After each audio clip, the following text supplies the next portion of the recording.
So I'm just scared. It's really interesting when I decided to No audience. sit back. Sandy, we are, Always a troublemaker. That's not true. There's at least 2 audience members. Who are spouses. Yes. 3. Okay. This is an experiment that says he who has control of the loudest piece of media gets attention. So I'm going to hand this around.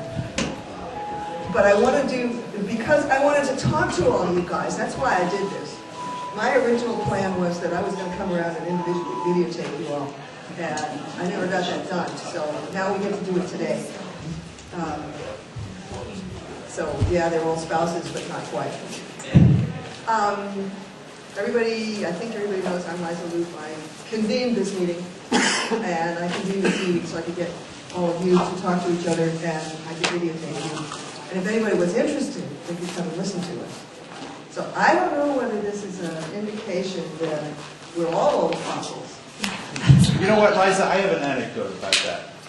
You do? Yeah, you want me to put the microphone in my hand? Yeah, but I want you to come and join the circle. What is this stand here? No.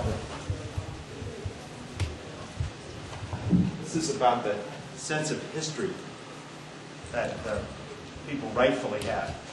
You have to put it closer to you.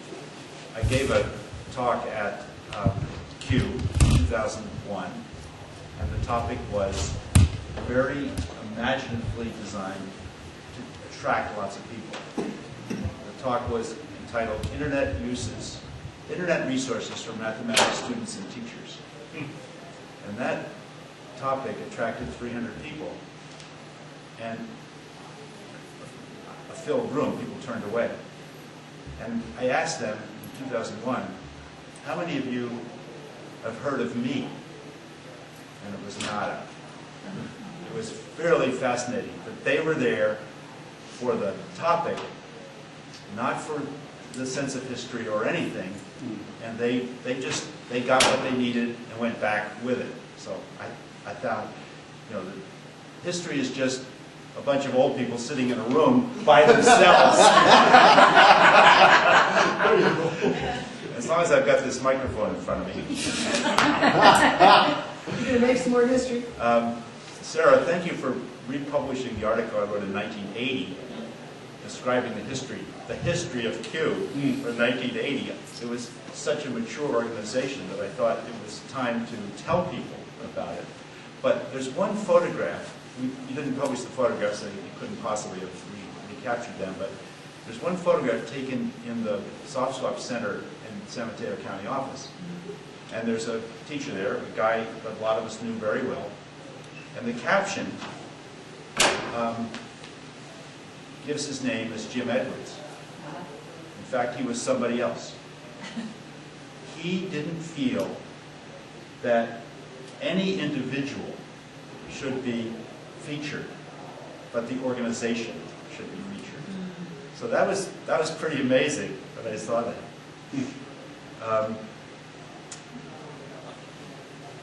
Okay, stop the camera. I'm going to tell you about, I'll tell the camera now. Some of you were present when Jerry Brown was a speaker. You know, he was governor and running for senator. So he wanted to show that he was a friend of education, a friend of technology, modern guy. We invited him down to speak, and I introduced him. And he got a pretty good reception to his remarks. We had taught him what to say. And he, at the end, was receiving questions, and he got some pointed question about technology and education that he couldn't really handle. So I was sitting behind him, and he said, and I had met him a couple of times. He said, take that up with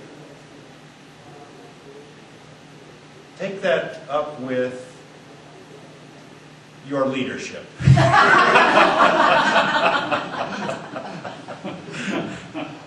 But he did learn from us. We did teach him. Yeah. Give Bobby the microphone so it's Sandy go on. Well, I just a few more things, because I was wondering if a microphone would ever be handed to me. It was last night, and I said, okay. There's the sense that that I got in the second meeting of Q, which is at Gunn High School, a second meeting of the organization that would become Q. When Leroy showed up, I got the sense that, because I knew his books, that we were going to be something, because he was there. And I do remember also what he wore. Shorts. It was the summer. Birkenstocks. Birkenstocks and a shirt that didn't match anything in the room. But you saw Leroy. Yeah. Also, that spring, or the previous spring actually, '77, I had given a talk at West Coast Computer Fair and entitled something, another imaginative title that attracted an enormous number of people to the room, unknown high school teachers talking about computers and education. And there they all, hundreds of people were there. And, but Leroy said, you know, that was good, but, you know, there was the education heavies were presenting at another room. And those were Ken Brombaugh from NAC, Carl Zinn from the University of Michigan, and Liza, the education heavies. And that's, again, a good choice of words by Leroy. Don McKell made our organization because he had the computer. None of us had any idea how to make our computers hold addresses.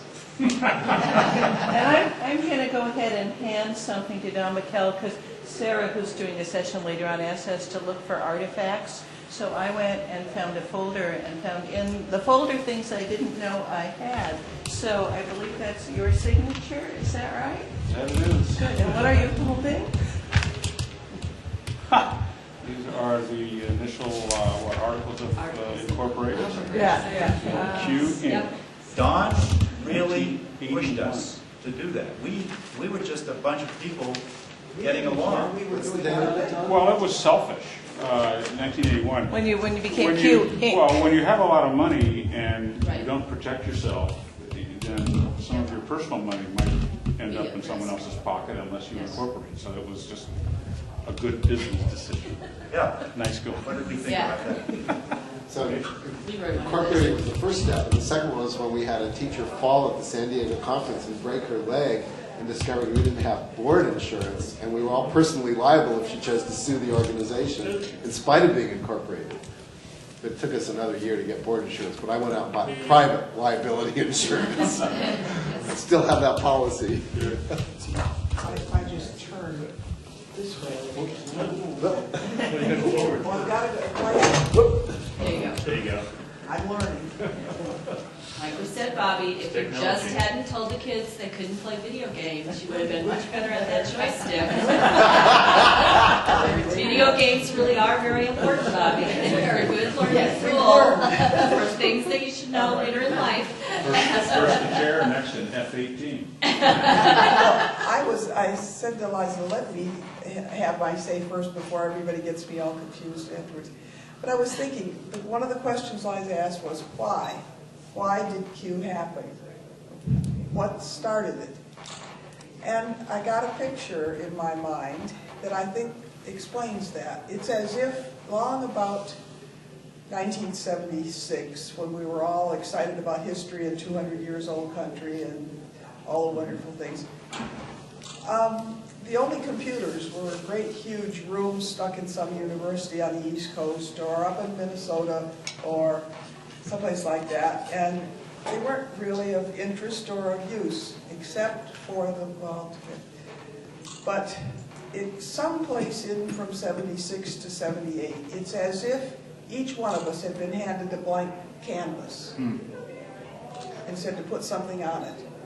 Well, my canvas was what I was doing in a little classroom in a junior high. It was not at all like Sandy's canvas in a high school in that place up north of us. Each of us did our own canvas. And then all of a sudden that wasn't enough. I really wondered what somebody else was doing, and Sandy met that need because he went to a meeting of computer people who were sharing ideas. And he came away from that and said, we need to do it, more than we realized. But each time we would meet, and I think it was probably, I don't think she was at the first meeting, but there was a girl in the East Bay, Laura Stern. Laura Stern, I can Don remember this McKell name, remembers her. who came all the way from the East Bay, and she always brought a pile of papers, all the things she had done for her students and what they were doing. That was her canvas, that was what she did. And we learned from what she did. Somebody else would come and they'd bring a handful of textbooks, because there weren't any books, just like there wasn't any software. But we shared what each of us had, and we learned, and that sharing is cute. It still is.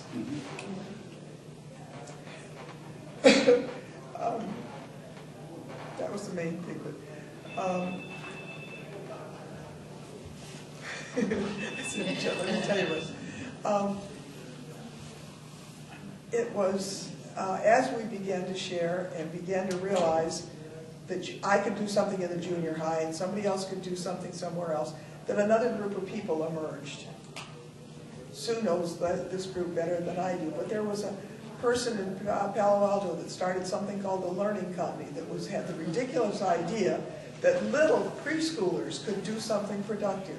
And they did wonderful things. I suspect there's people, if we ask the question, it'd be fun, in some big meeting, how many of you started with a piece of software from the Learning Company? I'll bet we've got people who have grown up with that foundation. It was just about that same time that somebody got over in Minnesota and spread the word that Minnesota had some interesting things. They had something called the Oregon Trail. Well, somebody, before they bought the program out, got a hold of that in a copy of the magazine. What was the magazine? Sandy? People's Compute, no. Recreational Computing. Recreational Computing, perhaps. Computing, or Popular. And these boys put Oregon Trail line by line in that magazine. And back in the Bay Area, 2 junior high boys in Redwood City, I think, sat down. It was for the TRS-80, incidentally, in the magazine. And they rewrote it for the Apple. And they put a little bit of graphics in it. Just, I mean, remember, this is black and white. This is typewriter print. And, oh, we heard letters immediately from MEC. We had invaded their copyright. It was originally for the control data computer, because we used it on time-sharing computers in Minnesota. When Don Rowich originally did it for that. And the reason the code was out there is because it was originally for that. And it wasn't until later that Mac really copyrighted it for the discs that they distributed. But it was that then there was something that people, it was the first time we'd seen a program that we could affect the outcome in. You made a choice and it changed the program. This was a whole new idea. And there was a marvelous woman that started a company called Sunburst.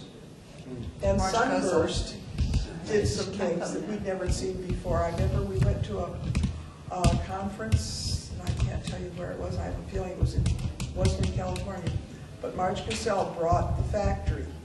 I got so excited about that because not only did it make a difference, you were encouraged to be creative. You did wonderful things with the factory. Nobody else, that started another direction. And if you look from there on, there's a new piece of software, a new idea, and when its time is right, people take it and find use for it. So the reason that Q happened is to share and to spread and to join. Thank you, Bobby. Who wants this now? Nobody wants it? Nobody's getting it. Handed the baton off many times.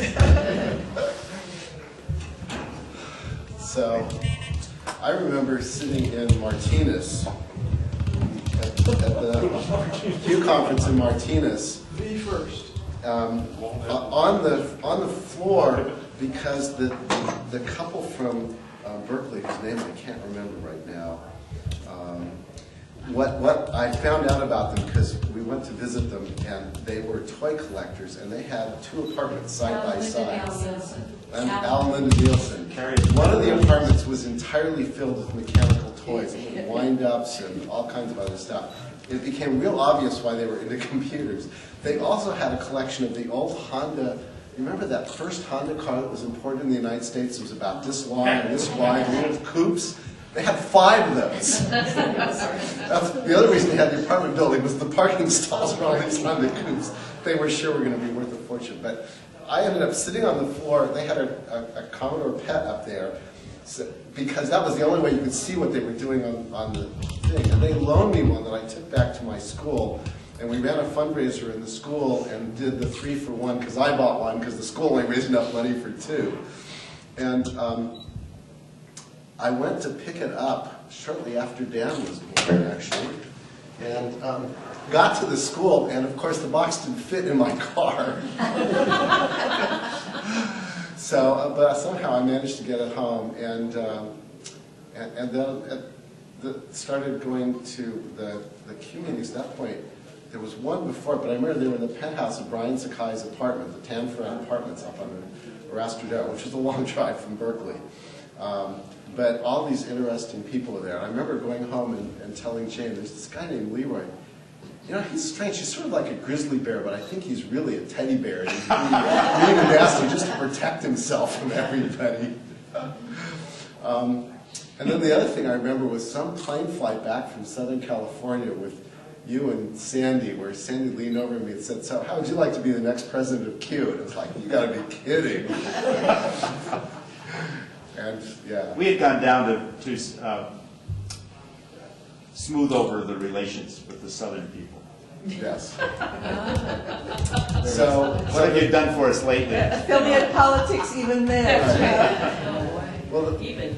and then we used to have board meetings at Pat McClellan's house. And the other thing I remember, and again, I can't remember, the guy who was president after me was the tech guy down here in Fullerton. And Tony Anderson. So Pat had the Q database running a computer that was sitting on top of her washing machine. She did. And had bought an external hard drive to make a backup of it. And Tony went and did, and all of a sudden turned white as a sheet and went, uh-oh. He typed in the wrong command in the command line, and instead of copying the database, he'd erased it.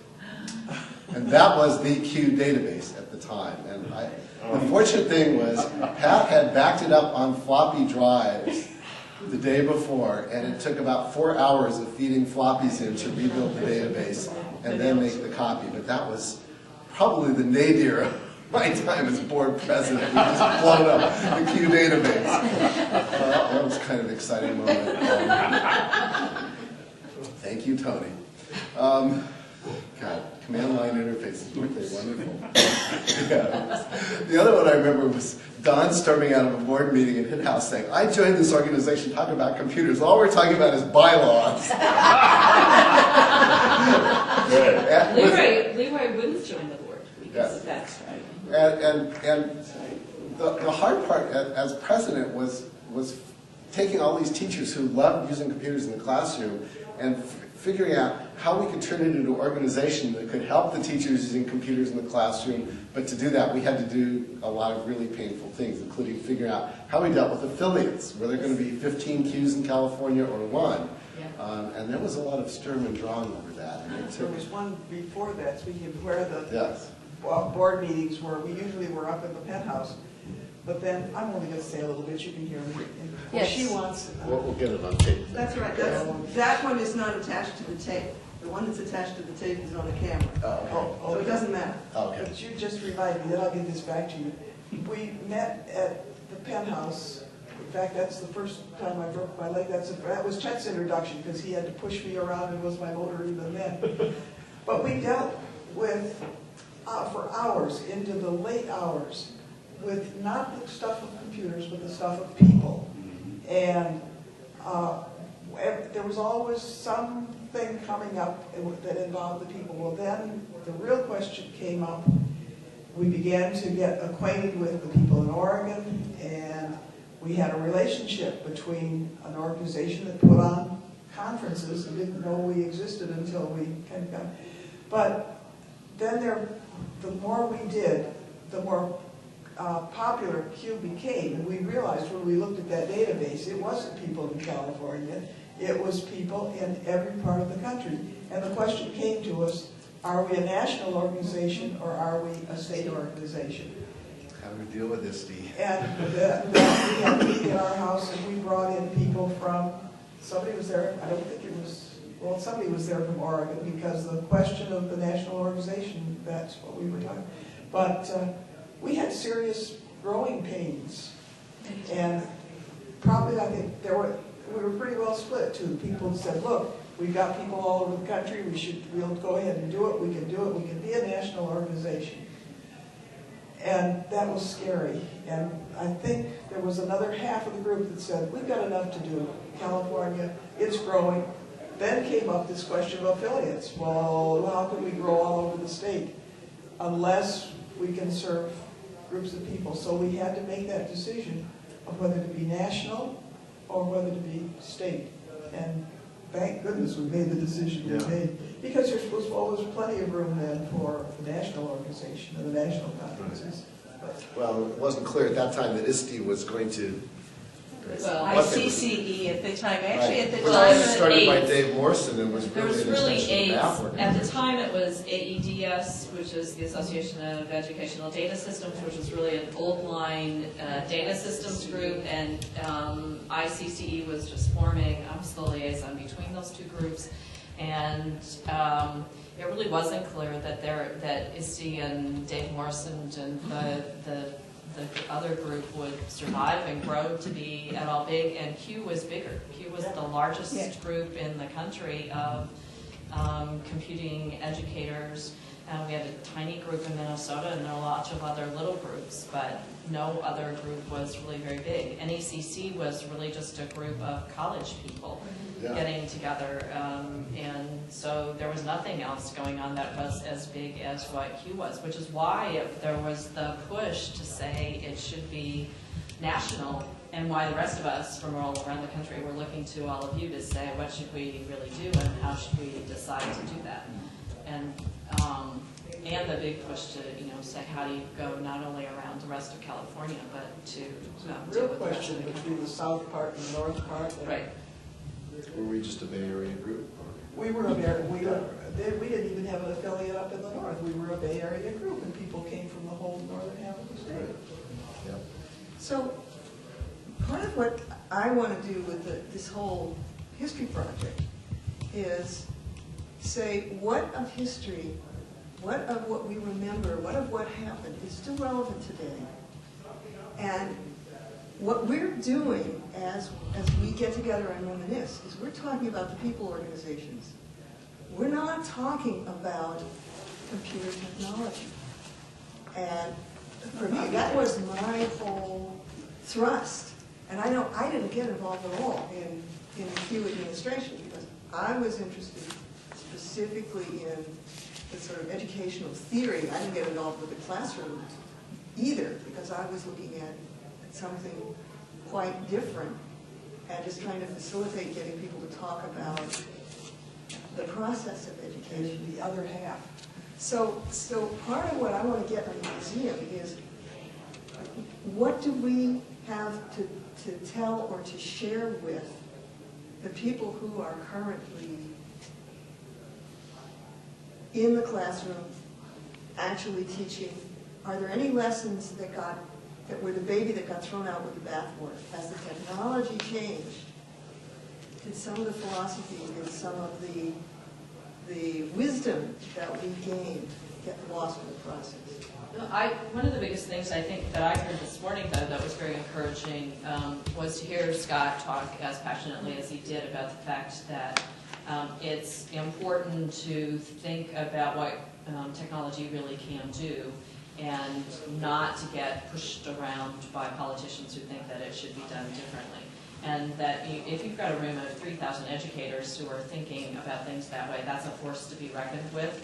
And that was an awful lot of what the early Q was all about. And I think when Q started to make a real difference was when Bobby and Leroy and I don't know who exactly, but I know it was Bobby and Leroy went to Sacramento and started doing advocacy. That when the legislative awards first started getting given out and people started saying, here's the stand that Q is taking, and as a large group of educators, here's why technology is important, and you've got to think about it. I was at the first luncheon when Jerry Brown was there. The reason I remember it is because I accidentally said, I think there will be 2 computers for every person, and I remember saying, oh my God, why did I say that? Because it was a slip of the tongue at the time, and now I think, I was really right.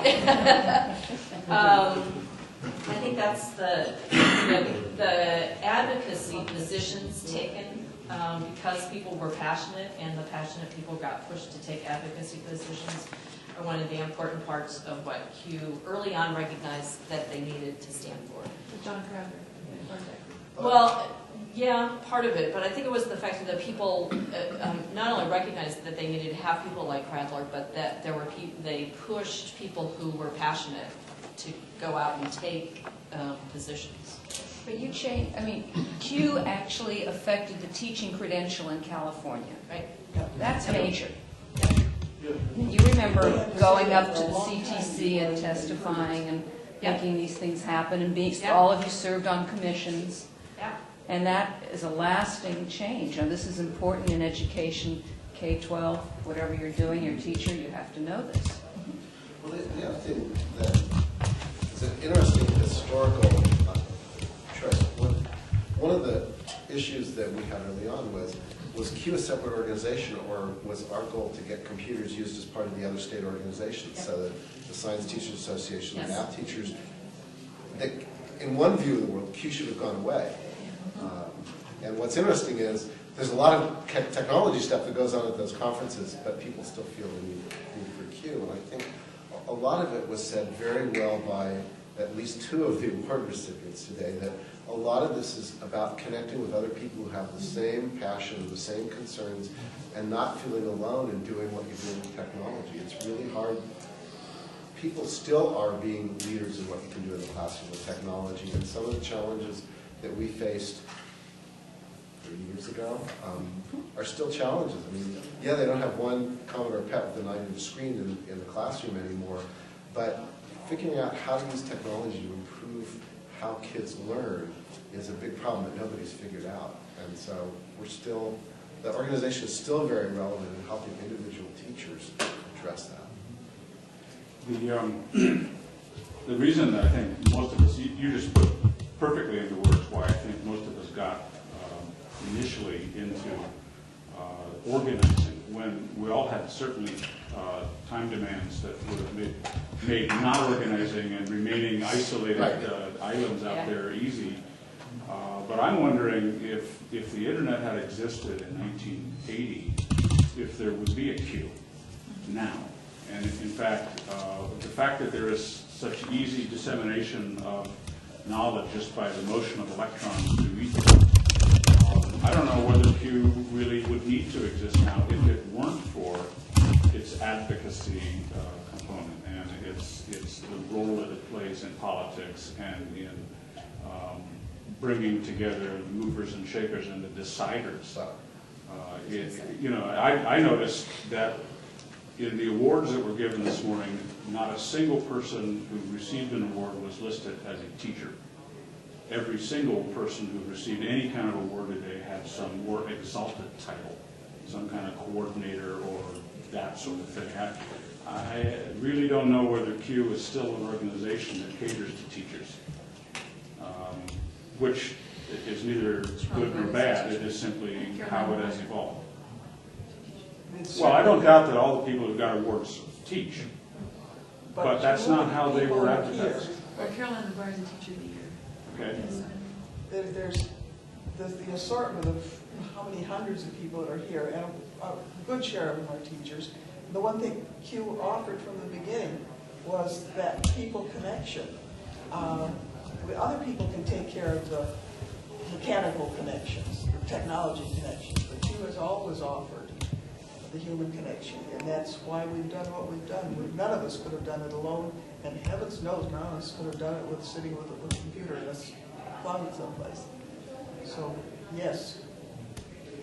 Well, and I think part of it, too, certainly for me, when I became an assistant principal, I think I was sharing with Bobby this morning, the first thing my principal said to me was, well, you won't need to go to Q anymore.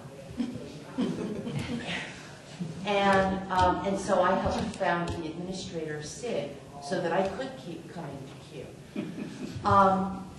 But I think what we had also learned by then was, as a grassroots movement, that there was only so much that teachers could do, and until the people who made the funding decisions and the people who were going in and observing what they were doing in classrooms, until those people bought in, and until those people said, yes, this is something we value and this is something important, there was going to be that glass ceiling, and that would be as far as you could push. And so I think it was important, particularly as many of us in this room, I know we all started out as classroom teachers, and then many of us moved into administration or higher ed, or even going out and working with corporate partners, that it was important that we stuck around, because there was drop-off. I remember for a long time, well, you have your administrative credential, you're gone. We don't see that person anymore because Q's no longer relevant. And so I think that on the one hand, yeah, there are times I long for the days of Independence High School and the classroom I always got to go to with a teacher that chains on the cupboard doors so that we would feel very welcome and warm and fuzzy in the room.